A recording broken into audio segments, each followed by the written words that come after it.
लेसनला start करणार आहोत. तो आहे केमिकल रिॲक्शन्स अँड इक्वेशन. यामध्ये आपण वेगवेगळ्या टाईपच्या रिॲक्शन बनणार आहोत.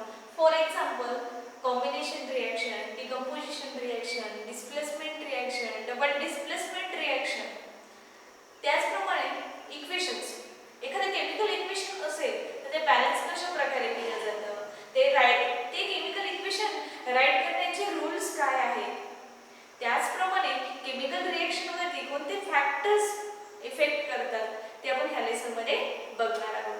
पण फर्स्ट लेसन स्टार्ट करण्याच्या स्टार्टिंगलाच तुम्हाला कॅटेगॉरिकलचे क्वेश्चन्स दिलेले आहेत. ते फर्स्ट आपण बघूया.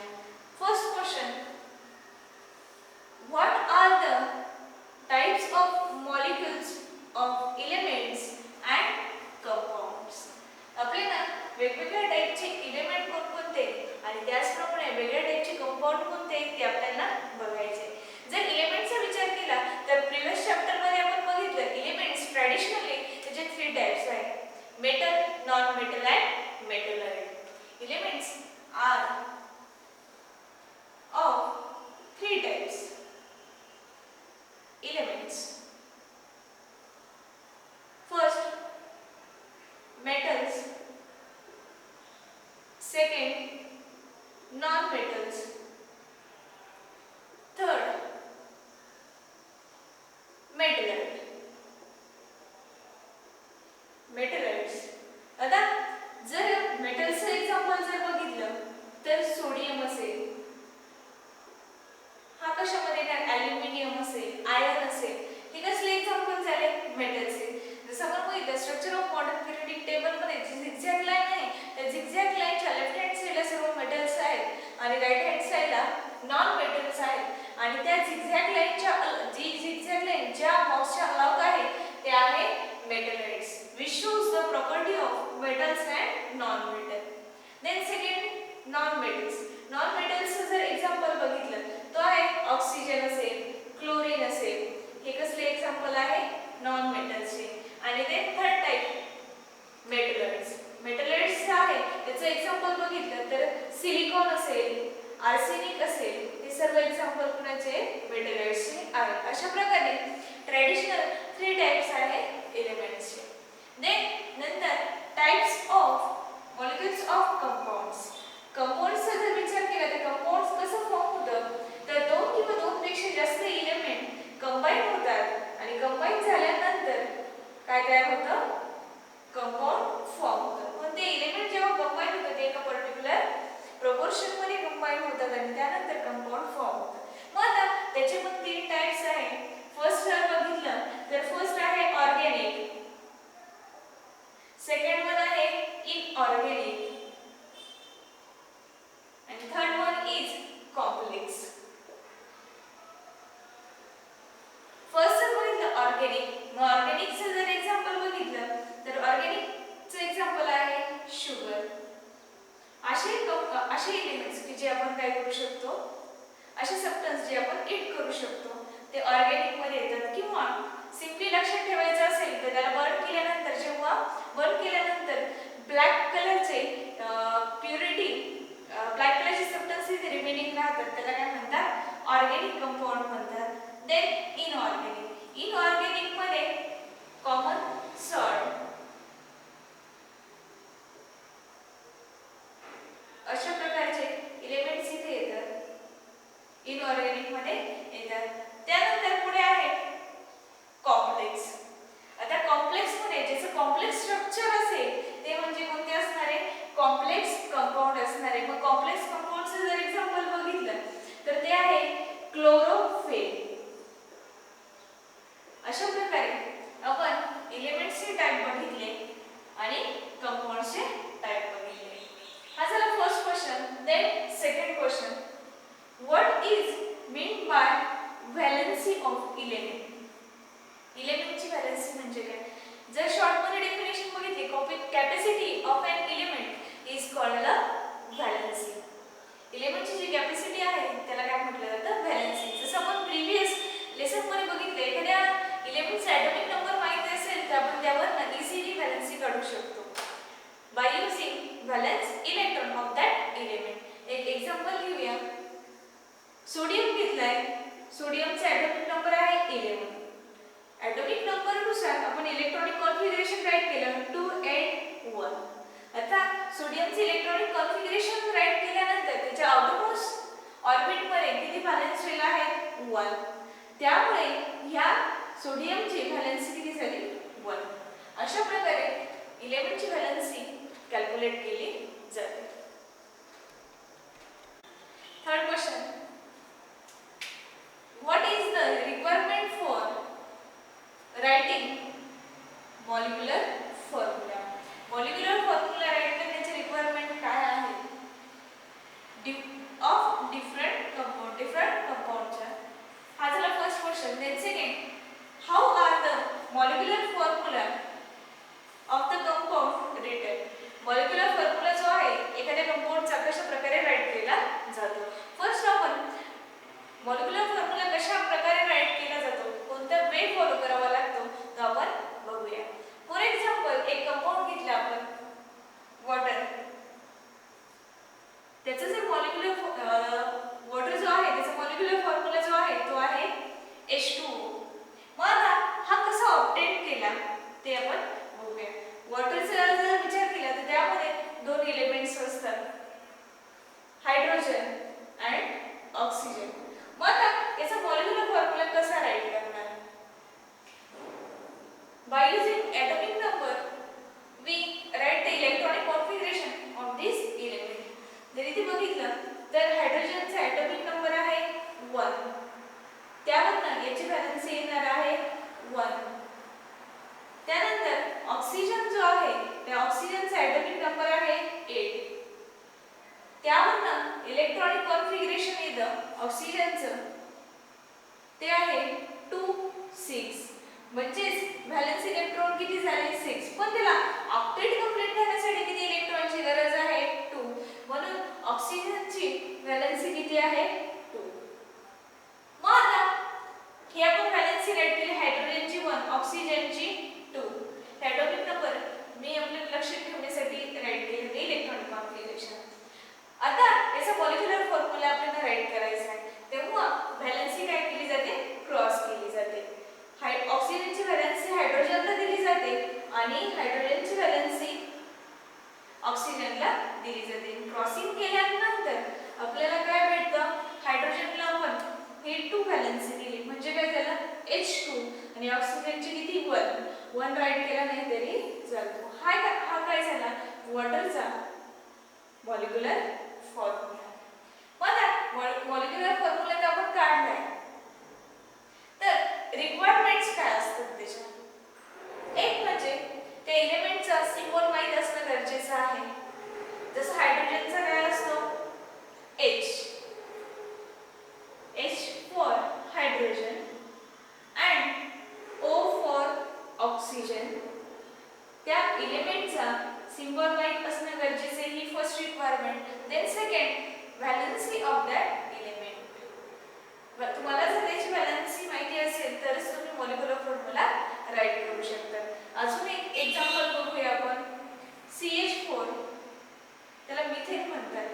आता याचं काढायचं असेल तर कार्बन आणि त्यानंतर हायड्रोजन असे 2 एलिमेंट्स वापरले जातात. कार्बन जो आहे त्याचे ॲटॉमिक नंबर आहे 6. 6 असल्यामुळे त्याचे electronic configuration atomic number 6 electronic configuration असेल 2 4. त्यामुळे व्हॅलेन्सी काय असणार आहे 4 आणि हायड्रोजनची आपल्याला माहिती व्हॅलेन्सी काय आहे 1. कार्बनची 4 आणि हायड्रोजनची 1. याचं क्रॉसिंग केलं. क्रॉसिंग केल्यानंतर आपल्याला काय भेटलं CH4 हा मॉलिक्युलर फॉर्म्युला भेटला. म्हणजे सिम्बॉल माहिती असणं गरजेचं आहे आणि त्याचप्रमाणे त्या एलिमेंटची व्हॅलेन्सी. यामध्ये टॉपिक आहे फर्स्ट केमिकल रिएक्शन. एखादी केमिकल रिएक्शन घडल्यानंतर काय कोणकोणते चेंजेस होतात हे इथे सांगितलेले आहे. 18व्या आणि 19व्या शतकामध्ये अनेक सायंटिस्टने बेसिक एक्सपेरिमेंट केले आणि एक्सपेरिमेंट केल्यानंतर त्यांनी रिएक्शन जेव्हा घडून येते तेव्हा 2 चेंज होतात हे सांगितलेलं आहे. मग आता फर्स्ट जो चेंज आहे तो आहे फिजिकल चेंज आणि आणि second one is chemical change.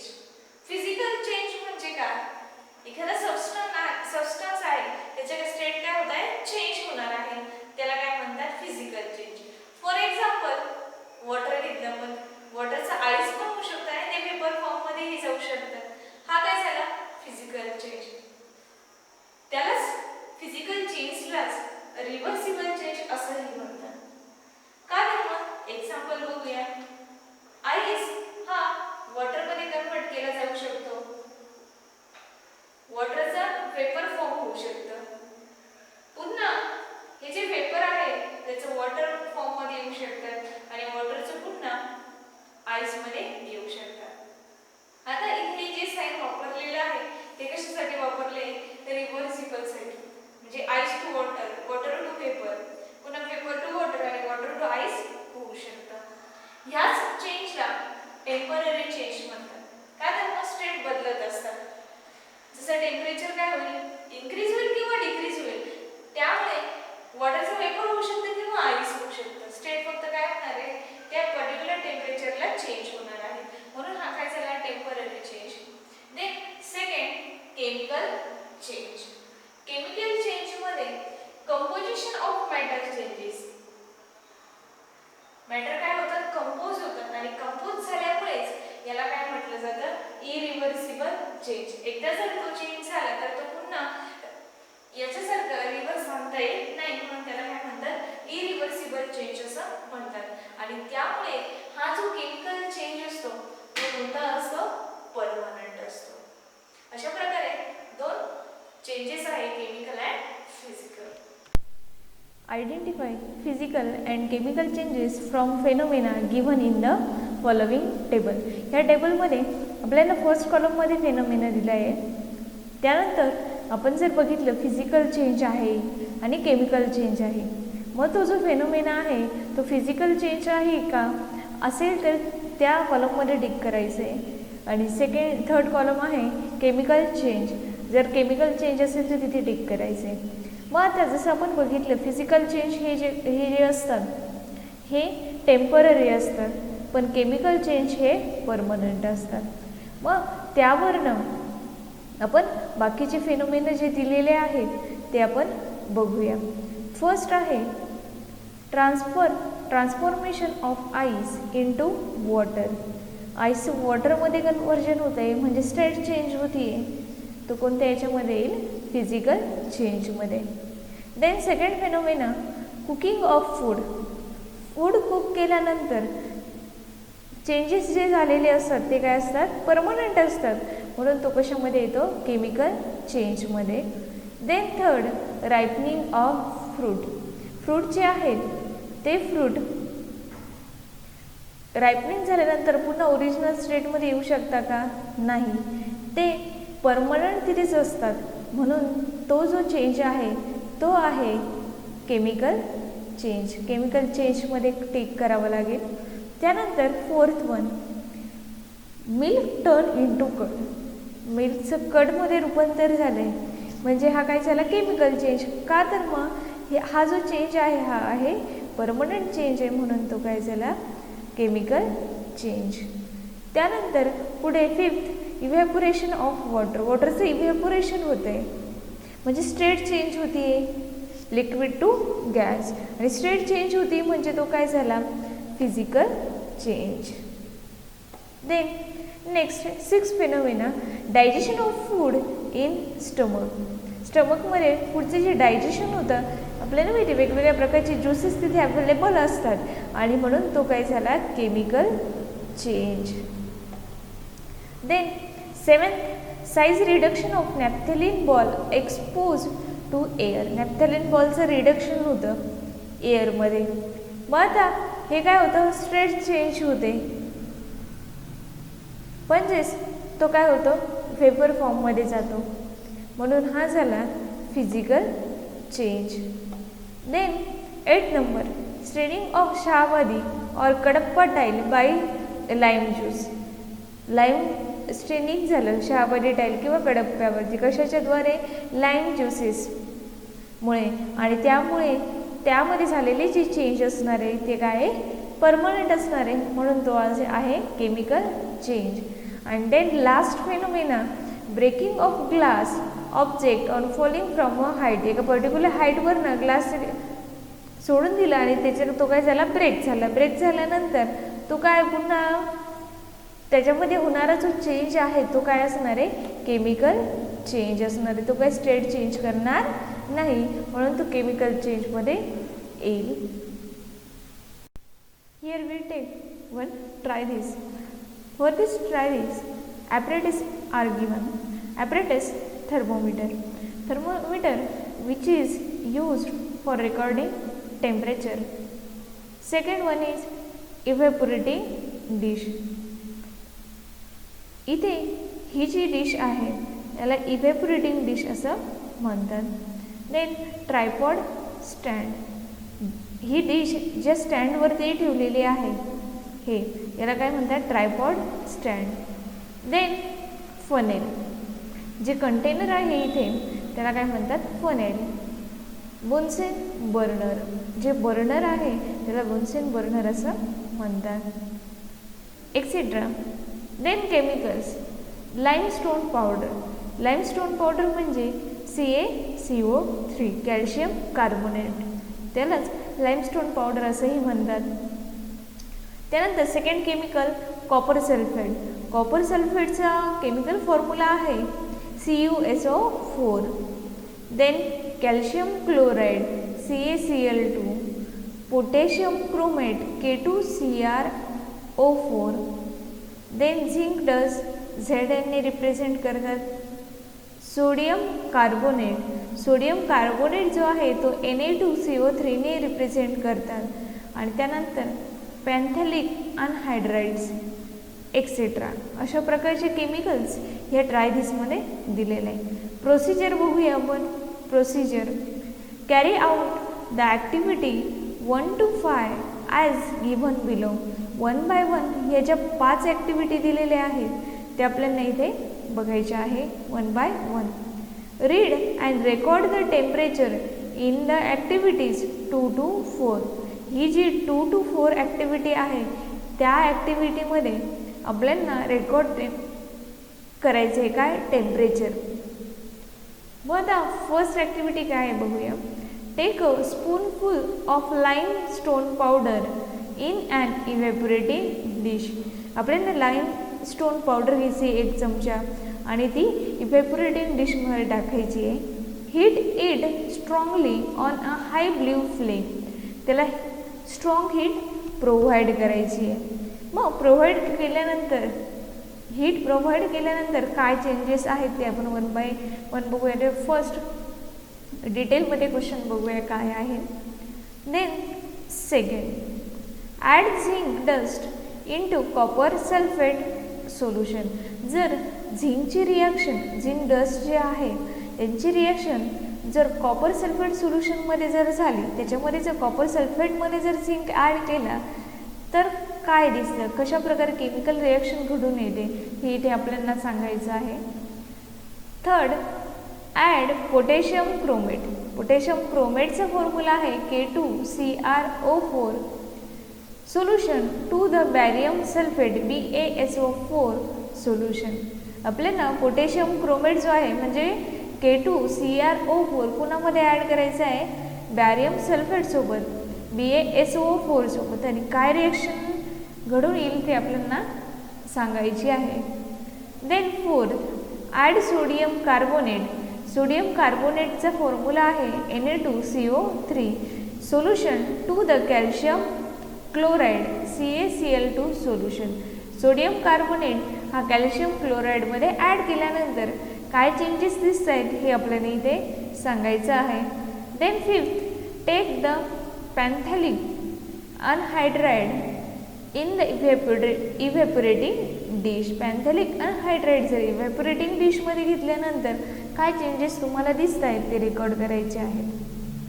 Close the end of steam of a funnel with a cotton plug. Keep this funnel inward on the evaporating dish. Heat the evaporating dish on a tripod stand slowly on a low flame. What did you observe in funnel during heating? जर एक end जे आहे steam of फनेलचं ते end cotton प्लगने close करायचं आहे. तो जो funnel आहे तो इन्व्हर्ट करायचा आहे इव्हॅपोरेटिंग डिशमध्ये. इव्हॅपोरेटिंग डिशला हीट केले आहे स्लोली आणि हीट केल्यानंतर तुम्हाला त्या जेव्हा फनेल त्याला हीट करेल तेव्हा काय चेंजेस दिसत आहेत हे रेकॉर्ड करायचं आहे. वन बाय वन आता आपण हे काय रिएक्शन होते ते डिटेलमध्ये बघूया. ट्राय दिस मधला फर्स्ट क्वेश्चन बघूया. फर्स्ट क्वेश्चन आहे take a spoonful of limestone powder. एक चमचाभर आपल्याला लाइमस्टोन पावडर घ्यायची आहे. ती कशामध्ये टाकणार आहे इव्हॅपोरेटिंग डिश मध्ये. Heat it strongly. त्याला हीट प्रोव्हाइड करायची on a blue flame. On A high blue flame. त्याला हीट प्रोव्हाइड करणार आहे कुणाला जे इव्हॅपोरेटिंग डिश मध्ये लाइमस्टोन पावडर घेतली त्याला. मग हीट प्रोव्हाइड केल्यानंतर काय रिएक्शन होती आपण बघूया. लाइमस्टोन पावडर जी आहे त्याचा केमिकल फॉर्म्युला आहे CaCO3. Limestone powder. लाइमस्टोन पावडरला हीट प्रोव्हाइड केली. हीट प्रोव्हाइड केल्यानंतर हीट प्रोव्हाइड केली म्हणून त्याला मी ट्रायंग्युलर शेप मध्ये राईट केले. पुढे आपण बघणार आहोत काय रूल्स आहेत. आता फर्स्ट हीट प्रोव्हाइड केल्यानंतर त्याच्यापासून calcium oxide plus carbon dioxide gas release केला जातो. मग आता हा जो कॅल्शियम ऑक्साईड आहे त्याचा फॉर्म्युला आहे CaO. Calcium oxide and CO2 carbon dioxide. हा जो सिंबॉल दिलेला आहे मी अपवर्ड सिंबॉल तो गॅसेस साठी आहे जे आपण रूल्स मध्ये बघणार आहोत. रूल्स ऑफ केमिकल रिएक्शन मध्ये. म्हणजेच जर लाइमस्टोनला स्ट्रॉंगली हीट प्रोव्हाइड जर केली तर कॅल्शियम कार्बोनेट म्हणजेच लाइमस्टोन हा कशामध्ये कन्वर्ट होतो. काय प्रोडक्ट भेटतात calcium oxide and carbon dioxide gas. Then second question add zinc dust into copper sulphate solution. Zinc डस्टला कशामध्ये ऍड करायचं आहे कॉपर सल्फेट सोल्युशन मध्ये. झिंक डस्ट झिंक Zn ने डिनोट करतात. झिंक याचे हा कॉपर सल्फेट मध्ये ऍड केला. कॉपर सल्फेटचा फॉर्म्युला आहे CuSO4. Copper sulphate. ही रिएक्शन झाल्यानंतर आपल्याला ऍज अ प्रोडक्ट म्हणून झिंक सल्फेट फॉर्म होतं. झिंक सल्फेटचा फॉर्म्युला आहे ZnSO4. Zinc sulphate plus copper. Cu म्हणजे कॉपर. आता ही रिएक्शन होते झिंकची कॉपर सल्फेट सोबत. कॉपर सल्फेट जो सोल्युशन आहे त्याचा कलर असतो ब्ल्यू आणि रिएक्शन झाल्यानंतर जे झिंक सल्फेट फॉर्म होतो तो असतो कलरलेस. अशा प्रकारे ही रिएक्शन घडून येते. Third question add potassium chromate. Molecular formula of potassium chromate is K2Cl2O4 solution to the barium sulfate. barium sulfate ला BaSO4 हा केमिकल फॉर्म्युला वापरतात. यांची रिएक्शन झाल्यानंतर काय होते ते आपण बघूया. पोटॅशियम क्रोमेट K2Cr4 याची रिएक्शन बॅरियम सल्फेट सोबत होते म्हणजे BaSO4 सोबत. रिएक्शन झाल्यानंतर काय फॉर्म होईल तर बॅरियम क्रोमेट BaCrO4. हे बॅरियम क्रोमेट आहे ते प्रेसिपिटेट फॉर्म होतं. हा डाउनवर्ड एरो म्हणजे प्रेसिपिटेट फॉर्म होत आहे आणि ते जे प्रेसिपिटेट फॉर्म होत आहे ते आहे येलो कलर. येलो कलरचं प्रेसिपिटेट फॉर्म होत आहे आणि त्याचप्रमाणे अजून K2SO4 फॉर्म होत आहे. ही झाली थर्ड नंबरची रिएक्शन. त्यानंतर फोर्थ नंबर आहे ऍड सोडियम कार्बोनेट Na2CO3 याची रिएक्शन कॅल्शियम क्लोराईड सोबत CaCl2 सोबत होते. मग रिएक्शन झाल्यानंतर काय होते बघूया. Na2 sodium carbonate Na2CO3 is react with calcium chloride CaCl2. After this reaction we get calcium carbonate CaCO3. हे प्रेसिपिटेट आहे. हे जे प्रेसिपिटेट आहे हे व्हाईट कलर मध्ये आहे आणि त्याचप्रमाणे आपल्याला 2NaCl सोडियम क्लोराईड फॉर्म होते आणि त्याचप्रमाणे या रिएक्शन मध्ये हीट इव्हॉल्व केली जाते. हे झाला fourth question. Fifth question. Take phthalic anhydride in evaporating dish. Phthalic anhydride जे आहे ते इव्हॅपोरेटिंग डिश मध्ये घ्यायचे. मग त्याला हीट प्रोव्हाइड केल्यानंतर त्याची जी प्रोसेस आहे ती म्हणजे कोणती होते सब्लिमेशन. त्याचा तो जो सबस्टन्स आहे डायरेक्टली तो लिक्विड स्टेट मध्ये न जाता गॅसियस स्टेट मध्ये त्याचं रूपांतर होतं म्हणून या प्रोसेसला सब्लिमेशन असं म्हणतात. Sublimation is a phenomena that substance is converted into solid to gas. Gases form मध्ये ते कन्वर्ट होतात. मग आता जेव्हा त्याला हीट प्रोव्हाइड केली जाते तेव्हा ते गॅसेस फॉर्म मध्ये गेल्यानंतर फनेल वरती ते कूल झाल्यानंतर ते त्याच्या इनर साइडला काय होणार डिपॉझिट होणार. अशा प्रकारच्या आपण ह्या ट्रायडिसचे 5 क्वेश्चन बघितलेले आहेत. जे आपण ट्रायडिस मध्ये ज्या 5 क्वेश्चन्स बघितले त्याचा आपण टेबल जो आहे तो आपण बघूया. काय काय चेंजेस होत आहेत. फर्स्ट कॉलम आहे चेंज कलर. कलर मध्ये काही चेंज होतोय का. रिएक्शन झाल्यानंतर गॅस रिलीज होतोय का. त्याचप्रमाणे टेम्परेचर इन्क्रीज होतोय की नाही आणि नेचर म्हणजे केमिकल चेंज आहे की फिजिकल चेंज आहे. आता फर्स्ट ऍक्टिव्हिटी मधला फर्स्ट जो क्वेश्चन आहे तो काय होता. लाइमस्टोन पावडर आहे त्याला काय करणार इव्हॅपोरेटिंग डिश मध्ये ती घेतली आणि त्याला हीट प्रोव्हाइड करायची. हीट प्रोव्हाइड केल्यानंतर त्याच्यामध्ये कोणत्याही प्रकारचा कलर चेंज होत नाही. मग कार्बन डायऑक्साइड गॅस काय केलं जातं रिलीज केला जातो. त्यानंतर टेम्परेचर इन्क्रीज होत नाही. हा जो चेंज आहे तो आहे केमिकल चेंज. हे फर्स्ट याचं बघितलं. देन सेकंड जो आहे तो झिंक डस्टची रिएक्शन जी आहे ती कॉपर सल्फेट सोल्युशन सोबत होते.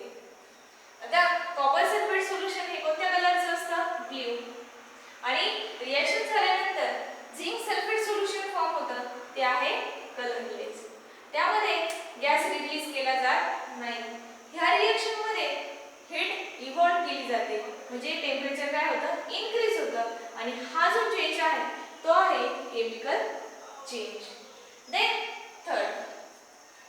थर्ड जी रिएक्शन आहे त्या रिएक्शन मध्ये पोटॅशियम क्रोमेट जो आहे त्याची रिएक्शन बॅरियम सल्फेट मध्ये होते. आता पोटॅशियम क्रोमेट जो आहे तो येलो कलर त्याची रिएक्शन झाल्यानंतर पोटॅशियम क्रोमेट काय होतो बॅरियम सल्फेट सोबत रिएक्शन झाल्यानंतर बॅरियम क्रोमेट तयार होतं आणि ते बॅरियम क्रोमेट जे आहे म्हणजेच BaCrO4 हे कोणत्या कलरचं प्रेसिपिटेट फॉर्म होतं येलो कलरचं प्रेसिपिटेट फॉर्म होतं. यामध्ये कोणत्याही प्रकारचा गॅस रिलीज केला जात नाही आणि टेम्परेचर काय होतं इन्क्रीज होतं. हा जो चेंज आहे तो आहे केमिकल चेंज. त्यानंतर पुढे आहे फोर्थ. आता फोर्थ मध्ये जेव्हा रिएक्शन होते रिएक्शन झाल्यानंतर आपल्याला प्रोडक्ट मध्ये व्हाईट प्रेसिपिटेट फॉर्म होतं आणि हे जे व्हाईट प्रेसिपिटेट फॉर्म होतं हे कसलं असतं तर हे असतं कॅल्शियम कार्बोनेटचं CaCO3चं. त्यामध्ये कोणत्याही प्रकारचा गॅस रिलीज होत नाही. टेम्परेचर काय होणार आहे इन्क्रीज होणार आहे का तर हीट रिलीज केली जाते आणि हा जो चेंज आहे तो आहे केमिकल चेंज. आणि लास्ट क्वेश्चन जेव्हा थॅलिक अनहायड्रेट इव्हॅपोरेटिंग डिश मध्ये त्याला हीट जर प्रोव्हाइड केली तर त्यामध्ये कोणत्याही प्रकारचा कलर चेंज होत नाही. गॅस पण रिलीज केला जात नाही. टेम्परेचर पण इन्क्रीज होत नाही आणि हा जो चेंज आहे